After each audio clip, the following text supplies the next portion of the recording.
بسم اللہ الرحمن الرحیم۔ حضرت عامر بن طفیل کے صاحبزادے حضرت جندب بن عامر رضی اللہ عنہ جو اپنے والد ماجد کا نشان لیے ہوئے کھڑے تھے، حضرت عبید بن جراح رضی اللہ عنہ کی خدمت میں آ کر کہنے لگے، ایھا الامیر، میرے والد شہید ہو گئے، میں چاہتا ہوں کہ ان کا بدلہ لوں یا انہی کے پاس جاؤں۔ آپ مجھ سے یہ نشان لے کر قبیلہ دوست کے جس آدمی کو چاہے دے دیں۔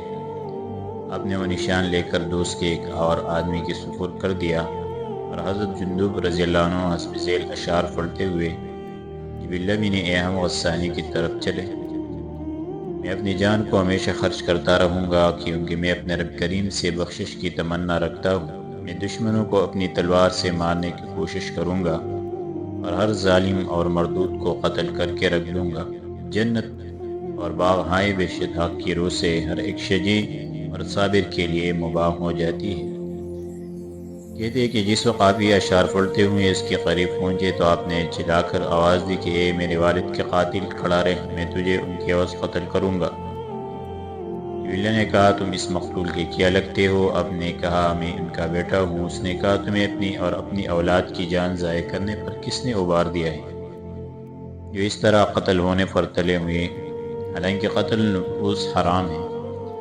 آپ نے کہا، اللہ تعالیٰ کے راستے میں جان کو کٹوا دینا اللہ تبارک و تعالیٰ کے نزدیک نہایت محبوب ہے، جس کی وجہ سے نفس انسانی بڑے بڑے مدارج عالیہ تک پہنچ جاتا ہے۔ جبلہ نے کہا، تم نہایت کم سن اور بچے ہو، میں تمہیں قتل کرنا نہیں چاہتا۔ آپ نے فرمایا، جبکہ میں اپنے باپ کے غم میں مبتلا ہوں تو پھر کس طرح لوٹ سکتا ہوں؟ واللہ میں کبھی نہیں لوٹ سکتا۔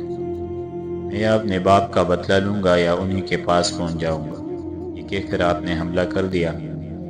جبلہ نے بھی حملہ کر دیا اور اس طرح دونوں حریف ایک دوسرے کے ساتھ نمبر آزما ہونے لگے۔ یہاں دونوں میں تلواریں چل رہی تھی، ادھر دونوں لشکروں کی آنکھیں ان پر لگی ہوئی تھی۔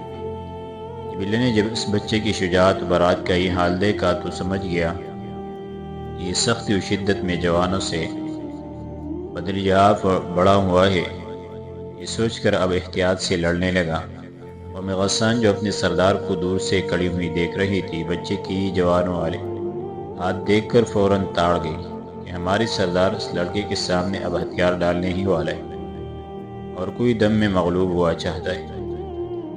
اس لیے آپس میں کہنے لگی، یہ لڑکا جو ہمارے سردار سے دست گریباں ہے، نہایت شہسوار اور بہادر معلوم ہوتا ہے۔ اپنے سردار کی طرف بڑھتے رہو اور جب دشمن اس پر غالب ہو جائے تو فوراً اس کو کمک اور مدد کے لیے اس کے پاس پہنچ جاؤ اور اسے زندہ نہ چھوڑو۔ یہ کہہ کر قوم غسان مدد کے لیے آمادہ ہو گئی تاکہ اگر ضرورت پڑے تو ہم اپنے سردار کو بچا لیں۔ ادھر مسلمان نے حضرت جندب رضی اللہ عنہ کی بہادری و شجاعت دیکھی تو بہت خوش ہوئے۔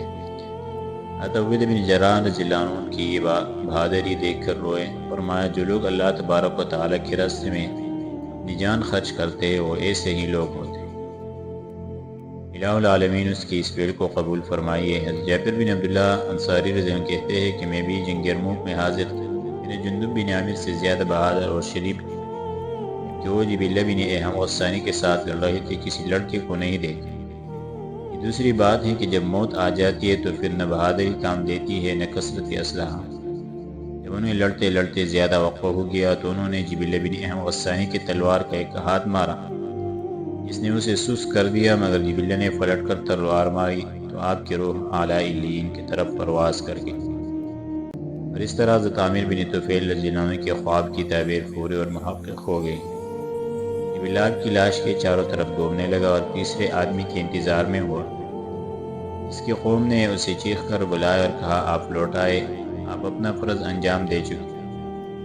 نکلتا اور غرور کرتا ہوا پلٹا اور اپنی صلیب کے نیچے جا کھڑا ہوا۔ بہان نے اس کے پاس ایک آدمی بھیج کر اس کا شکریہ ادا کیا اور اس کا بہت ممنون ہوا۔ مسلمانوں کو حضرت عامر بن طفیل رضی اللہ عنہ ان کے صاحبزادے کی وجہ سے نہایت صدمہ ہوا۔ میرے دوست نے آپس میں چیخ چیخ کر کہنا شروع کیا، الجنہ الجنہ خذوا اخبار سیدکم عامر وبولدہ من اعداء اللہ۔ لوگوں، جنت سامنے ہے، جنت سامنے ہے، اپنے سردار عامر اور ان کے بیٹے کا بدلہ خدا کے دشمن سے لے لو۔ قبیلہ ازد جو اس قبیلے کا حلیف تھا اس کے ساتھ ہوئے اور انہوں نے غسان، لخم اور جذام پر ایک متفقہ حملہ کر دی اور اشعار پڑھ پڑھ کر اپنے حریفوں کو تحقیر کرنے لگا۔ حضرت عبیدہ بن جراح رضی اللہ عنہ نے مسلمانوں کو مخاطب کر کے فرمائے، لوگوں اپنے رب کی مغفرت اور جنت کی طرف چلنے میں جلدی کرو، اور جنت نعیم میں جہاں حوری تمہارے ملاقات کے لیے منتظر ہے، جلدی پہنچو۔ اللہ تعالیٰ کے نزدیک اس وطن سے زیادہ محبوب وطن اور کوئی نہیں ہے۔ یاد رکھو، اللہ تبارک و تعالیٰ نے صابرین کو ان کی غیر راضی وجہ سے فضیلت بخشی ہے کہ وہ ان کی طرح معرکوں میں شامل نہیں ہوتے۔ قوم یزد نے سن کر قبیلے دوست کے ہمراہ ہو کے اور تیزی کے ساتھ حملہ کیا، اور ان کا شعار اور قبیلے کی نشانی اور علامت یہی الفاظ تھے، الجنہ الجنہ۔ وقتی رحمۃ اللہ علیہ کہتے کہ مجھ سے موسیٰ بن محمد نے عطا بن مراد سے روایت کی ہے کہ میں نے چند آدمیوں سے دریافت کیا کہ جنگ یرموک میں مسلمانوں کے لشکر کا شعار ان کی خاص پہچان کیا تھی۔ انہوں نے کہا کہ عبیدہ بن جراح رضی اللہ عنہ کا شعار لفظ امت امت اور قبیل ابس کا یا آل ابس اور اہل یمن کا، اس میں ہر فرقے کے لوگ شامل تھے، یا انصار اللہ یا انصار اللہ، اور حضرت خالد بن ولید رضی اللہ عنہ آپ کے لشکر کا یا حزب اللہ یا حزب اللہ، اور دوست کا یا آل اللہ یا آل اللہ، اور حمیر کا الفتح حرم اور سکاکک کا الصبر اور بنی مراد کا یا نصر اللہ انزل یا نصر اللہ انزل۔ اور یہ تمام کے تمام جنگ یرموک میں مسلمانوں کے شعار ہی تھے۔ کہتے کہ جب قبیل دوست نے حملہ کیا تو اس کی مطابقت ازد نے بھی کی، اور یہ نصرانی عرب کی طرف بڑھے اور حملہ اور ہو گئے، چاہا کہ ان سے صلیب کو چھین لے۔ یہ سوچ کر ان کو چیرتے پاڑتے صلیب تک پہنچ گئے، اور وہاں پہنچ کر ایک مسلمان نے اس نصرانی کو جو صلیب لیے ہوا تھا ایسا نیزہ مارا کہ وہ گرا اور صلیب الٹ کر زمین پر آ رہی ہے۔ نصرانی عرب صلیب کو گرتے دیکھ کر مسلمانوں کی طرف تیزی سے بڑھے اور چاہ کے پھر اسے واپس لے لے، مگر دوسیوں اور ازدیوں نے مار مار کر ان کا ناس کر کے رکھ دیا۔ دوسی اور ازدی چونکہ سیاہ شتر کے سفید تل کی نسبت رکھتے تھے، ان کے بیچ چند آدمی شہید ہوئے اور وہ ان کے بیچ سے نکل کر الگ ہو گئی۔ غسانیوں نے صلیب کے حاصل کرنے کی ارادہ سے پھر حملہ کیا، اور اب اس قدر گمسان کارن پڑا کہ خلقت کثیر قتل ہو گئی۔ فقید رحمۃ اللہ علیہ کہتے ہیں کہ مجھ سے ہاشم بن عامر، اور ان سے حویرث، اور ان سے نافع بن جبیر، اور ان سے عبداللہ بن عادی نے بیان کیا ہے کہ میں جنگ یرموک میں شامل تھا۔ مسلمانوں کی لشکر کی تعداد وہاں 25,000 تھی۔ حویرث اس تعداد کو سن کر غصہ ہوئے اور کہا، جس نے یہ روایت تم سے بیان کی اس نے غلط بیان کی۔ مسلمانوں کی تعداد یرموک میں 41,000 تھی، اور یہ میں نے معتبر راوی سے سنا ہے۔ فقید رحمۃ اللہ علیہ کہتے ہیں کہ یہی قول زیادہ معتبر ہے، کیونکہ جنگ اجنادین میں مسلمانوں کی تعداد 32,000 تھی، اور اس کے بعد پھر بھی کمک آئی تھی۔ عبدالحمید سہیل رحمۃ اللہ علیہ تعالیٰ اپنے دادا سے روایت کرتے ہیں کہ جب دوسیوں اور ازدیوں نے مشرکین پر حملہ کیا تو ان کی صفی کے صفے ہلا کر رکھ دی، اور نہایت ذلت کی موت مارنے لگی۔ مشرکوں نے بھی ایک زبردست حملہ کیا، جس سے مسلمانوں کے بھی پیر اکڑ گئے اور اپنے مورچے کو چھوڑ کر ادھر ادھر پھرنے لگے۔ حضرت غیاث بن غنم اشعری رضی اللہ عنہ کے ہاتھ میں مسلمانوں کا نشان تھا۔ یہ نشان لیے ہوئے بھاگ پڑے۔ مسلمان نے انہیں آواز دی اور کہا کہ فوج کا ثبات اور اس کا ثابت قدم رہنا اس کے نشان پر موقوف ہے۔ حضرت عمرو بن العاص اور حضرت خالد بن ولید رضی اللہ عنہ نشان لینے کے لیے ان کی طرف دوڑے، اور دونوں نے اس کے حاصل کرنے کی مسابقت کی۔ حضرت عمرو بن العاص رضی اللہ عنہ پہلے پہنچے، اور انہوں نے علم لے کر لڑنا شروع کر دیا، اور اس وقت تک برابر لڑتے رہے جب تک اللہ تبارک و تعالیٰ نے مسلمانوں کے ہاتھ سے رومیوں کو شکست نہ دی۔ یرموک کا تیسرا دن مسلمانوں پر نہایت سخت آیا، اور اس میں مسلمان 3 دفعہ شکست کھا کے بھاگے، مگر ہر مرتبہ خواتین اسلام نے چوبے اور پتھر مار مار کر اور لڑکوں کو دکھلا دکھلا کے انہیں لڑائی کی طرف لوٹا دیا۔ میدان کا رزار برابر اس طرح لڑائی کی شعلے گلتا رہا تاکہ ابطال نے شہیدوں کا رنگ اختیار کر لیا۔ آسمان نے خون شہداء پر تاروں کی چادر ڈال دی، اور سین دنیا پر ایک نیا منظر پیش ہو گیا۔